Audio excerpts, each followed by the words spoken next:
Hi! It only makes sense that if we go to a tech conference, I mean, look at me. I've got wires. Like, does anybody not think AI is the future yet?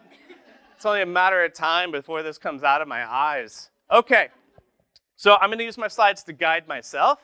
Unfortunately, it's going to be extremely selfish for you all because you can't see anything. I'll do my best to go ahead and take care of that.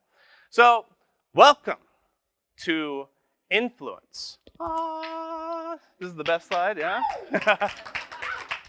Witchcraft and Wizardry. How many Harry Potter fans do we have now? Yes! Oh, yeah, it's going to go great. Fantastic. My name's Gant Laborde. When I applied to speak here, I was CTO of, Chief Technology Strategist of Infinite Red. And since then, I've been promoted to CIO of Infinite Red. So yay! So, I mean, some of this stuff's got to work, right? I would like to say that a large portion of what I'm talking about comes from books, right? Books plus real-world experience. And it would be very poor behavior of me to sort of say, like, oh, I came up with all these wonderful things. No, these are the spells that have been passed down from books and all kinds of great ideas. And I've been collecting them for the course of a long, long, long time. And here, I get to share those spells with you so that you can go out there and practice wonderful, wonderful magic. But first off, I actually want to start this off with money. That's a great way. Who wants to win $100? All right, there you go. No, just...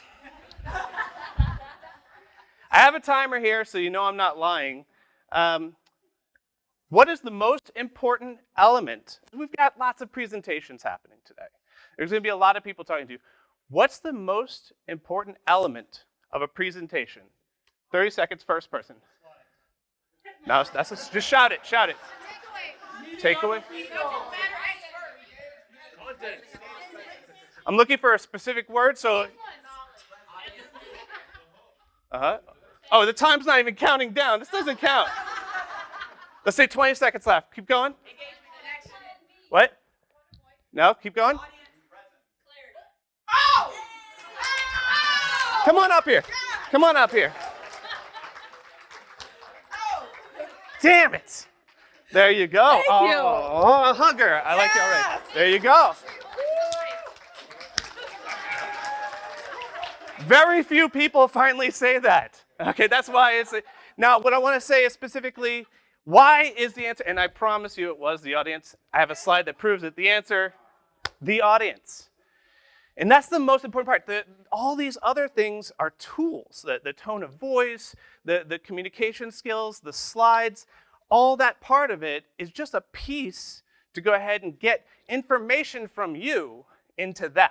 Give them the actual connection so that you can have influence over them.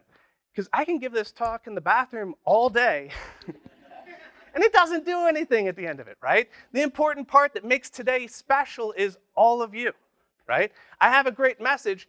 I need an audience to go ahead and give it to. Influence is about making something matter. And to make it matter, you need that connection to the person you're talking to. You need that connection to be able to actually have an audience with people. And the tricks that I'm going to talk about today are going to help you with that. Now, I want to give you a quick story. How many of you know this developer? Here, I've got a picture of a person in a desert, right? This person's smart. This person is really working on their career, but nobody is listening to this person. They get into a meeting, they're really quiet, and they're very upset because they know nobody is going to listen to them. And then something comes up, and it finally, bubble pops. Oh, no, we can't do that. And then they try to communicate, and everybody's like, all right, Kevin's talking again. Sure, Kevin. Okay, thanks, bye. And the thing is, Kevin was right. That person was right. Whoever that person was, they're right. But nobody cared about what they had to say. How many of you see some faces at your own company when I talk about that? Yeah? How many of you are that person at your company where you're like, listen to me? I'm going to tell you a bit about this person. I'm going to tell you what happened to the person in this story. But I want to kind of go into, like, there's a danger of not being listened to. And that, in this slide, is particularly saying, like, there is a sort of anger that builds up.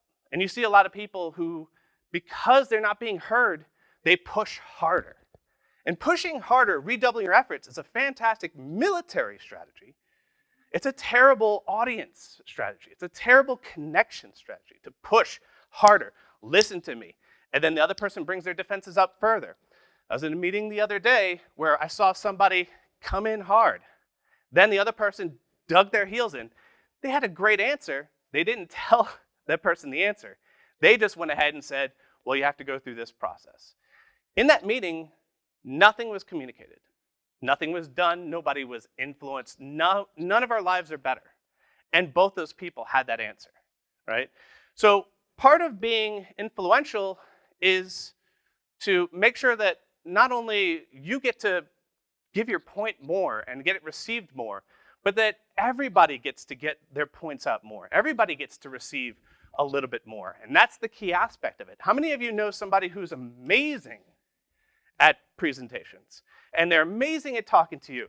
And they're like a role model. You want to grow up and be them, right? And then you see a person, they never hit a wall. They go ask for the same thing that you just asked for, and it gets done, right? What's the difference between that first person and that second person? What's the key aspect here? And the trick here is that I argue here that magic is real. There will be no foolish wand waving or silly incantations in this class. As such, I do not expect many of you appreciate the subtle science and exact art of making persuasion. However, those select few possess the predisposition. I can teach you how to bewitch the mind, ensnare fame, and put a stopper in death, right? Thank you, Harry Potter fans. And a big piece of this is, how many of you are familiar with the word EQ? Yeah, and EQ is the emotional quotient, or usually emotional intelligence. And there's been studies that every point that you get in EQ usually turns out to about $1,000 or more in your salary. So if today I can raise the EQ of the room any amount, all of you get more money. Yeah! That's a lot more than she got right there. So here's a graph, a very small graph, sorry for the printing error, of your salary versus EQ. Now, what I want to say is I'm going to talk about some kind of crazy marketing complex persuasion things. And these are going to make everybody's life better.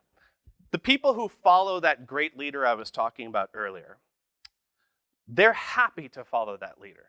And the people who are going to listen to you, I hope that they're going to be happy to listen to you.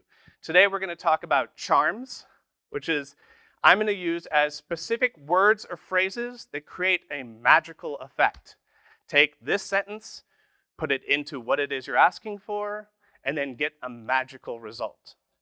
I will be talking about potions. Potions will be, here are some elements that you need to sit there and think about, do these need to be part of what your message is?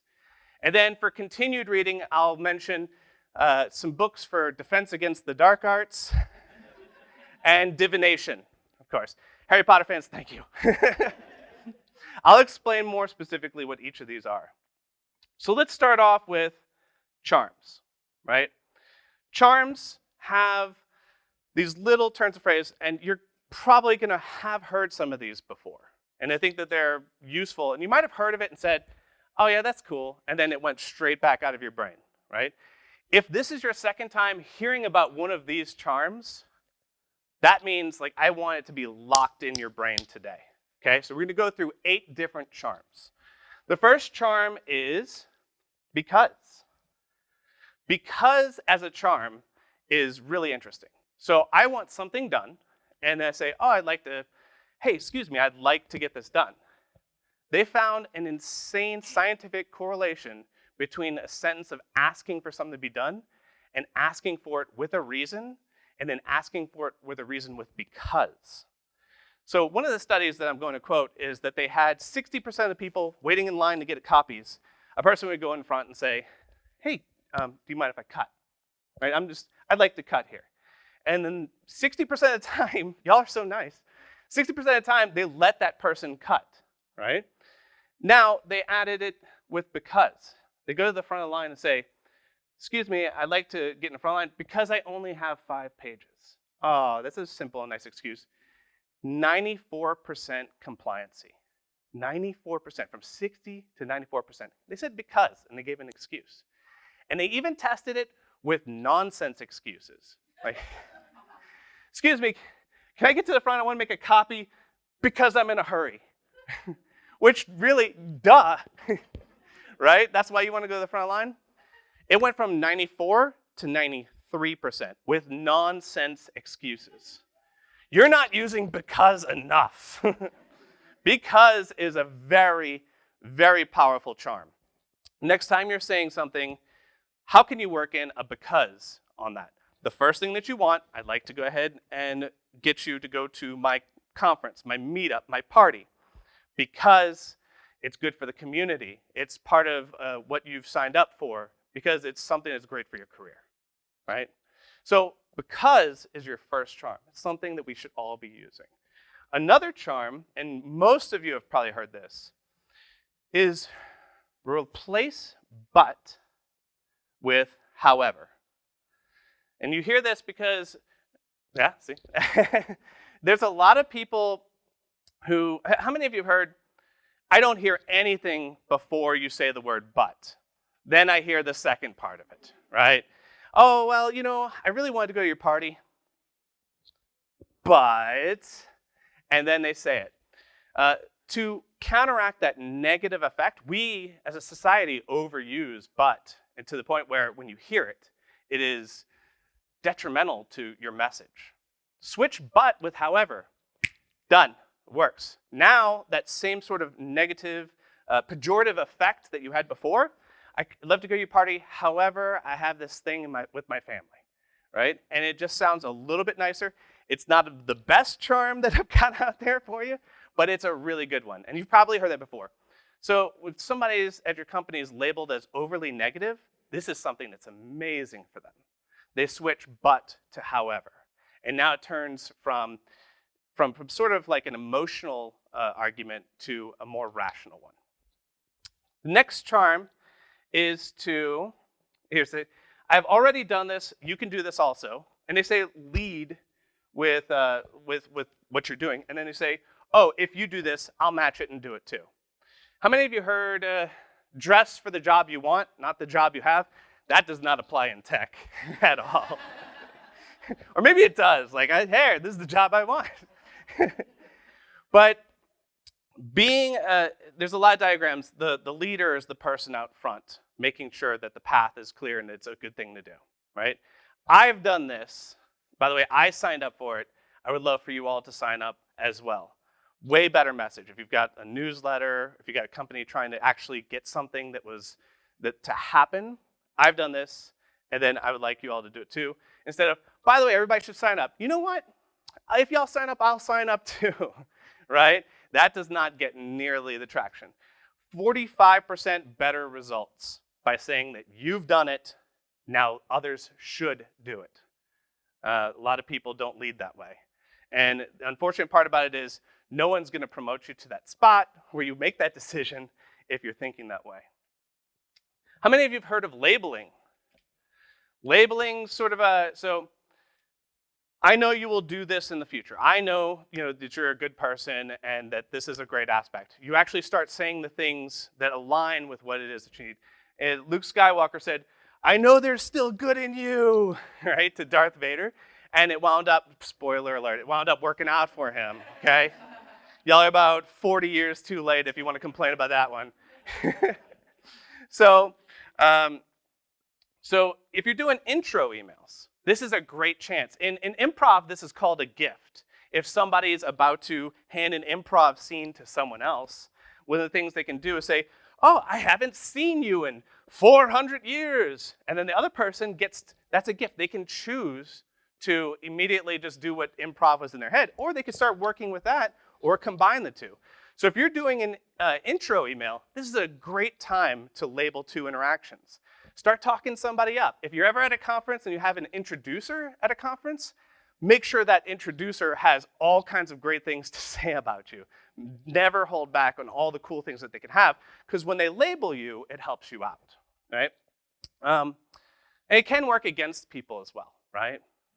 Sometimes people will label you to keep you limited, and you've got to watch out for that. You've got to know how to say, I don't like being introduced like that. Oh, here's Kevin, he's our complainer, right? Do you think anybody's going to listen to him? No. So labeling is a fantastic little trick with words. Here's one that removes pressure, and I have the study here. This is ridiculous on asking for money. It went from 10% of people giving money for a cause up to 45%. And then for just writing their name down, it went from like 60% to 90%. Give them the opportunity to say, like, disconnect the negative energy between each other. I'm looking for a cause, you're looking for a cause. And you might feel like I'm high pressure selling. So I say, but of course, you're free to refuse. And adding, but of course, you're free to refuse, now we're looking in the same direction, and I've sort of released you from any kind of obligation. Those are weird words to kind of add to things, or say, like, of course you can refuse. Then all of a sudden, people willing to sign up, willing to go ahead and do this adventure, doing that open source project, starts to go up tremendously. It's a weird set of phrases. There's actually a ton of studies on this one. There was one in 2000, and then there was one in 2007. But if you look up, but of course, you're free to refuse. Personalizing things and using the word you more. Very important. You should be doing that. If you're writing a tweet for a cause, or you're trying to bring people in there, use the word you. Talking about it in some abstract perspective is impersonal. And what do we care about? We care about our connection with the audience. Say you. Talk to people. Make eye contact. Be involved. And I had somebody writing some tweets for a conference that we're throwing, and they were the most impersonal tweets ever. And I pulled the person aside. I said, you never say you, ever. You never talk to them. So make sure to use, when you're trying to connect, the word you. Is anybody familiar with the anchoring? Anchoring's a popular one, right? I'm coming in for my salary. What is it, junior dev? I want $105 a month. Like, I want a lot of money. And we're going to land somewhere lower than that, but good thing I anchored you up at this higher number. The grocery store uses anchoring, saying like 2 for $5. And the next thing you know, you're holding 2 of them, and you're like, why did I need 2 of these? Right? They anchored you to buy 2, right? Anchoring's fantastic. It's a very simple principle, but what I have here is that would you at least, as the follow-up for an anchor, is even better. The gentleman, Kevin Hogan, wrote a story where he's a psychology professor, and then a Girl Scout talks him into buying like 5 boxes of Girl Scout cookies. And he's sitting there, he's like, I didn't want these. How did she do that? He calls everybody into the office and says, absolutely, right now, let's talk about this. What just happened to me? And what she did is she said, would you like to buy this extravagant ticket to this raffle? It's a very expensive raffle.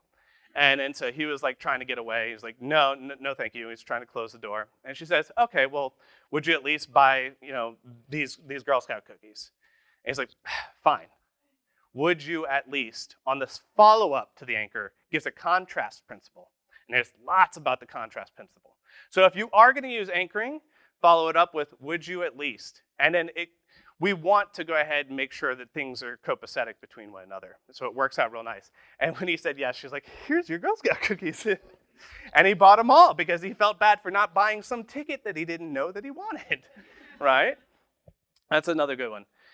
Here's one that's going to, a couple of people are going to be don't be a jerk with this one. I know a lot of people have been jerks politically lately. Is turning sorry to thank you, right? So as this started here, I could say, sorry for starting late, everybody. We had some technical difficulties. But instead, I start with, thank you so much for kind of dealing with these, by the way, tech conferences, right?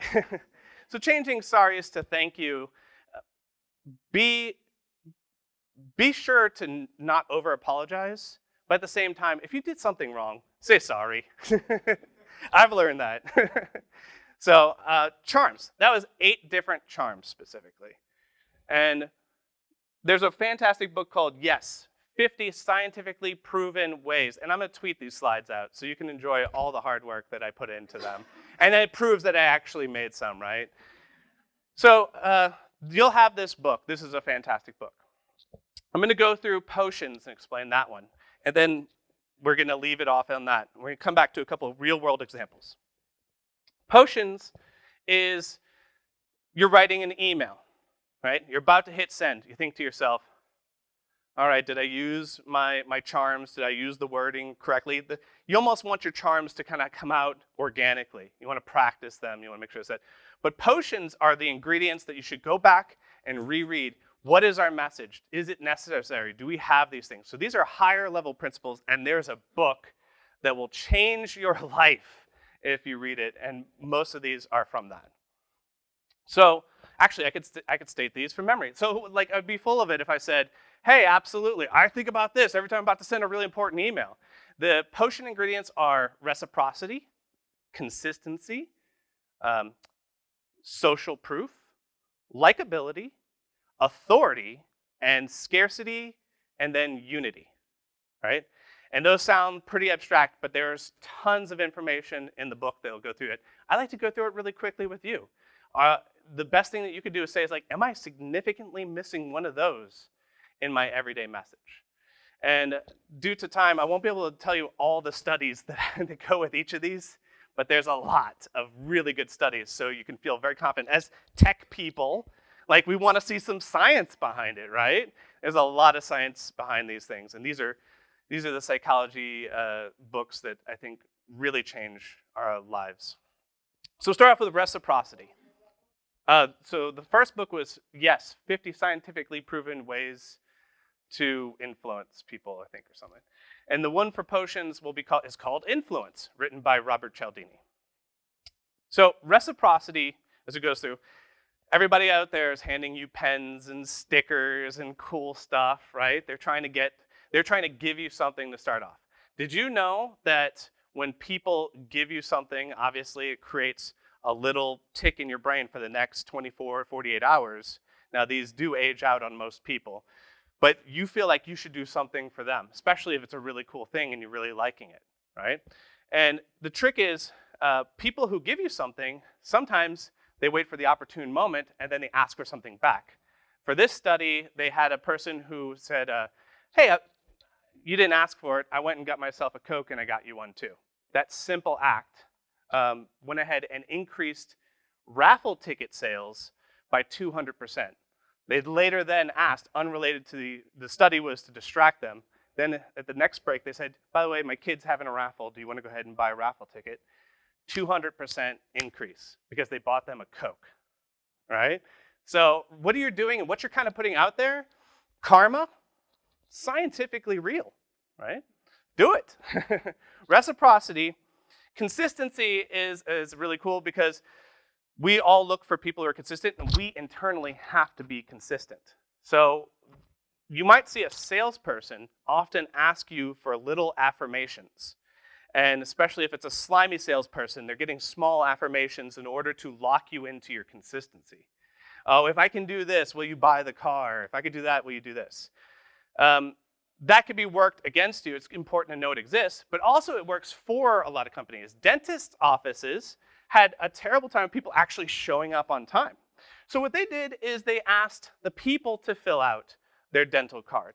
If your dentist ever pushes the dental card over to you to fill out, they don't trust you. So 40% of what happened is people actually started showing up 40% more to their dentist appointments because they wrote down their time, their date, that small affirmation to go ahead and go back to the dentist. And then people will use this for good causes. Would you mind giving $1 today for this? Then the next day, would you mind, you're starting to identify, oh, I like this. Would you mind giving $100 for this? Would you mind going to speak at a conference about this, right? It's a fantastic opportunity that you can find people who want to remain consistent. And that's another reason why it's really bad to label people wrong, right? If you mislabel somebody, then what happens is you're forcing their consistency. They have to overcome it, right? Social proof, if 4 of us were standing in the hall, if I stood in the hallway and I stared up at the ceiling just like this, and a bunch of people walk past me and say, wow, that guy's weird, they probably already do. But if 4 of us were standing in the hallway staring at one ceiling tile, people would start walking by and then go, what the? And they'll stare at it. Then more people will start staring at that same ceiling tile. It's ridiculous. As human beings, if one of you starts screaming and running out the door, several of you will start running out the door. Not, hey, I'll think about what happened later. It's not necessary. Social proof is real, right? And I want to say that this is something that's getting extra ethically and edgy that we have to really worry about, is that people are faking social proof with AI. So faking social proof, whatever, you post on Medium and somebody can give you 50 claps or 1 clap. That's sort of like within the realm of what's going on. But social proof can actually influence everybody's thoughts. So when you're looking at something, are you saying, oh, this is what's actually happening there, and this is the way it should be? And then also, I have somebody at the company who said something socially that was negative. Did you know that when they put signs up saying people are ruining the petrified forest and people keep taking it, and by this rate, we're not going to have a petrified forest, they publicized that it's socially acceptable to steal petrified forest, and then they added scarcity on top of it saying, and there won't be one soon, so get yours now, right? And so that's a problem, is that, have you ever had somebody at your company stand up and say, yeah, sales are down. Last year we had 100 more people in this, or last year we had that. But I'm hoping that we kind of turn this up. They're trying, they had that meeting in order to get more people active, but one of the things they did is they stood up and said, hey, nobody's listening to me, right? And so they've actually made en masse, the social proof is that they're not getting things done. That's a very dangerous thing. So social proof works for you, works against you. Be careful how you're talking about the crowd. And then, sorry, messages popped up apparently magically. Social proof, likability. Likability is really hard. Sorry. It's really hard. I've been trying to figure it out. I don't know what the hell to do. I know that likability spills over, right? So a lot of books will tell you that's why they have models sitting up against cars, because if they like the model, they like the car. The car goes faster. Sure, right? But if a friend introduces you, likability spills over. So be careful what you surround yourself with. If you surround yourself with a lot of hate, you're going to be not very likable, right? Authority. How many of you have heard the Stanley Milgram experiment? Yeah? Especially we're talking about authority, the talk right before this with ethics. One of the key aspects here is that we just appeal to authority. Authority, for some reason, we listen to it. The Stanley Milgram experiment, I don't have time to go into it, but that is a scary, scary experiment. It was done by a gentleman who tried to figure out why so many Nazis did so many absolutely disgusting and terrible things. And then he decided he would study Americans, find out why they're just and right, then move the experiment over to Germany to get a contrast. What he found is when he did the experiment in America, Americans, when told to do absolutely terrible things from people in lab coats, they did those things. So we listen to authority a lot. And authenticity is going to be important for that kind of thing. I would say specifically,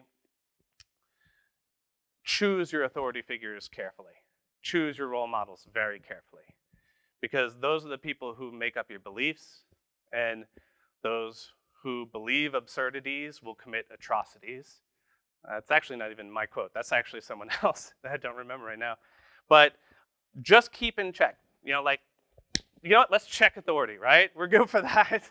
Let's stick it to people who actually say they have authority on that one. Just be extra careful. And this is why the 4-day work week actually suggests, before you create a 4-day work week career, you have to become an authority and get a bunch of titles after your name, and then you can go ahead and build a career on that.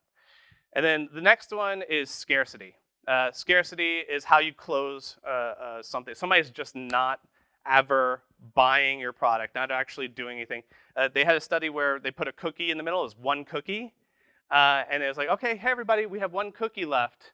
And they're like, oh, okay, people grab that cookie. When they put a bunch of cookies out, fewer people actually went ahead and went for the cookies, right? And so what's funny is we're attracted to scarcity.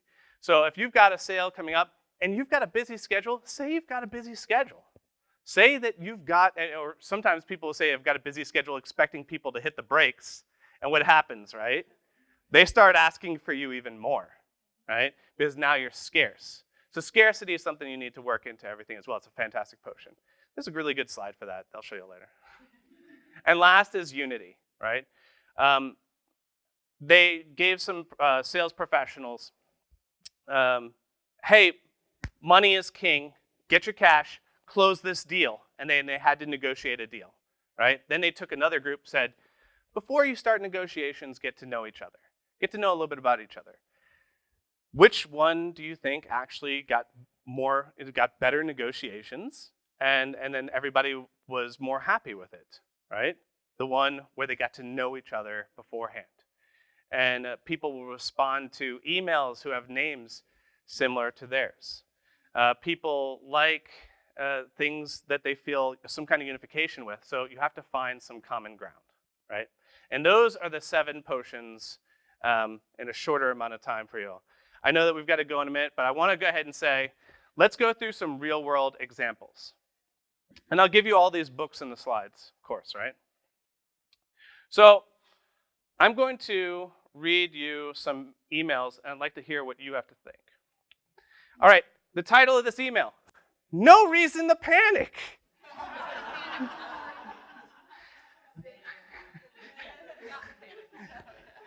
I don't have to go much further. Dear backers, we really understand your reason to panic. As we specified in our comments, our intention to return to the previous design. Yes, it will take some time, and we are lagging behind the timeline, but this is our first campaign, and nobody said it would be easy. We understand your position and the way that there are a lot of scammers out there. Now you're like, what? But if we were them, we would develop a different scenario, wouldn't we? We're trying to fix the final issue regarding design. I'll keep you updated as usual. We're grateful for your patience, and we appeal to your understanding. Okay, that one, that was a dumpster fire, right? Everybody knows that. Okay, how about this one? Greetings from Infinite Red. Well, we're familiar with companies in your exact situation. Good call on training. Some of our most successful workshops are mature companies looking to get started with React Native. Social proof, all right? On-site training works best and fastest with teams. We generally cover more information more deeply. Let's get you a quote on site. Where are your office located and exactly how many people are in the training? Our January is looking pretty booked, but depending on a few factors, might be able to come out there in February. Let's get everything coordinated as soon as we can because, of course, you know, we all have to deal with the holidays, right? It's likable, it's friendly, it has scarcity, it's not over the top. I think that this is a great response to an email. Let me give you another one. Sudden news! Dear backers, we apologize for the keeping silent so long. We're here and we have not disappeared. We read a lot of indignant comments, and we understand your indignation. But our work is going, I'm not even going to finish that. You can read these emails, right? And then I have another example, using because, using a lot of the charms that we talked about earlier, and sort of like seeding those in. And then if you look in there, there's going to be social proof. There's going to be consistency. By the way, you said this, so we did that, right? There's going to be reciprocity. Can we send you swag, right? Even just for considering us. There's going to be authority. By the way, you know, we own this newsletter, things like that. So coming back to these things, if you are missing any particular potion, or if this is your second time hearing a charm, those should get into your vocabulary today. And I want to tell you all the last piece of this is that this person in desert, nobody would listen to. They knew what they were right? We knew about this person. This entire time I've been calling that person Kevin. Truth of the matter is, that person's me. I used to work at a company and nobody listened to me. And I could not get people to listen to me, and it just made me more and more upset. And so actually I was a very frustrated person until I actually found some amazing books, amazing people, open source, started working globally. And I've met people who are mentors, people who showed me that like this can be done. Words are magic, right? So I hope that all of you get to follow me on Twitter and see some more of these. I'll share all the slides. I hope that you take these words to mean a lot, and you sort of share them with the companies and the people, because we're all looking for better leaders. We want somebody we actually enjoy working with, right? So I want all of you to do that. But, of course, you're free to refuse. Thank you.